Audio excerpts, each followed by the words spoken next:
The heat we've been experiencing these past couple of weeks has been historic, with heat records constantly being shattered day after day. And if I'm being honest, I've been waiting all day to deliver this line that Jack wrote. Oh. Not only is the high temperature a broken record, but so is Chris Bianchi.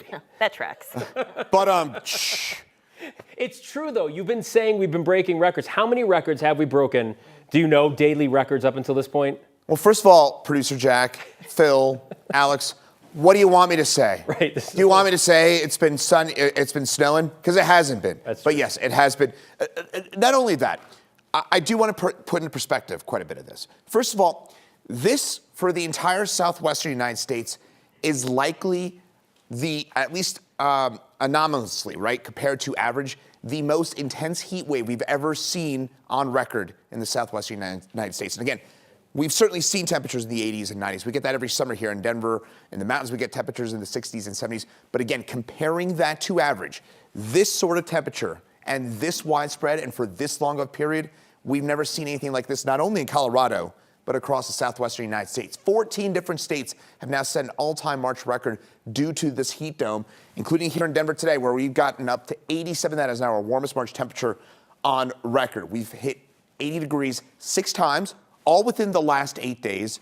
And the previous record for most 80-degree days in a month of March on record was 1907 with 3. We did that mostly at the end of that month. And snowpack, you might remember that 3 weeks ago, we were starting to bounce back a little bit. 3 weeks ago, in fact, slightly less than 3 weeks ago, snowpack statewide was at 64%.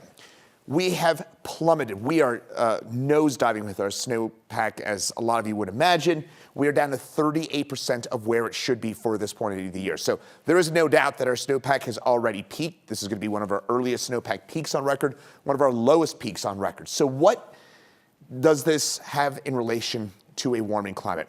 Now, climate change does not cause the heat wave. That is important to note. What it does is it makes it A, more likely, and B, it makes it more intense, right? You've got a warming climate, you've got more warm air in the atmosphere. It's as simple as that. So you have a higher likelihood of it taking place. You also have a more intense heat wave when it does happen, and it does not create the heat wave, but again, it makes the conditions for a heat wave more likely, and it makes the heat wave itself more intense. So it is, again, certainly some impact here from a warming climate.